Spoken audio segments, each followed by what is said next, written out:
3 লক্ষ ঘন্টা উড়ে বিশ্ব রেকর্ড গড়ল তুর্কি ড্রোন। তুরস্কের এক ধরনের সশস্ত্র ড্রোন 3 লক্ষ ঘন্টা আকাশে ওড়ার রেকর্ড করেছে। এই ড্রোনের উৎপাদক প্রতিষ্ঠান বায়কারের প্রধান প্রযুক্তি কর্মকর্তা টুইটারে এই তথ্য জানান। সেলকুক বায়রাক্টার টুইট করেন, ইউফ্রেটিস শিল্ড, অলিভার ব্রাঞ্চ এবং স্প্রিং শিল্ডের মতো বেশ কয়েকটি তুর্কি সামরিক অভিযানে ব্যবহৃত হয় বায়রাক্টার TB2 নামক এই ড্রোনটি। উল্লেখ্য, সেলকুক বায়রাক্টার তুরস্কের প্রেসিডেন্ট এরদোগানের মেয়ের স্বামী। 3 লক্ষ ঘন্টা ফ্লাইট পরিচালনা করার মাধ্যমে এই ড্রোনটি তুরস্কে বিমান চলাচলের ইতিহাসে নতুন রেকর্ড করেছে।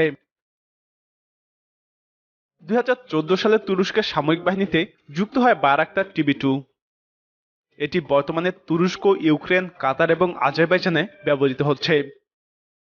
সম্প্রতি নাগোর্নো কারাবাখ সংঘাতে আজারবাইজান ড্রোনটি ব্যবহার করে, যার কারণে পশ্চিমা নিষেধাজ্ঞা জারি করলে তুরস্ক নিজেরাই ড্রোনটির সমস্ত যন্ত্রাংশ তৈরি করতে শুরু করে।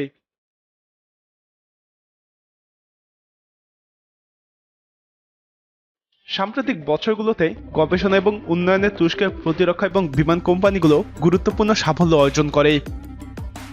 উৎপাদন এবং রপ্তানি ক্ষেত্রেও সাফল্য উল্লেখ করার মতো। নিজস্ব প্রযুক্তিতে ড্রোন উৎপাদন করা বিশ্বের সেরা 10 দেশের মধ্যে তুরস্কের নাম রয়েছে।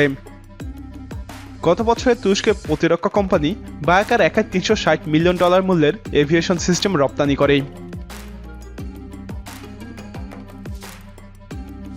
তুরস্ক থেকে এই ড্রোন কেনার দেশগুলোর মধ্যে উল্লেখযোগ্য হল আজারবাইজান। এতদিন বিষয়টি প্রকাশ্যে না এলেও 2020 সালে নাগোর্নো কারাবাখ যুদ্ধের পর সেটি আর গোপন থাকেনি। এই ড্রোন দিয়েই এই যুদ্ধে আর্মেনিয়ার দখল থেকে অনেক এলাকা মুক্ত করেছে আজারবাইজান। এই বায়রাক্টার TB2 ড্রোন সবার আগে পেয়েছে কাতার।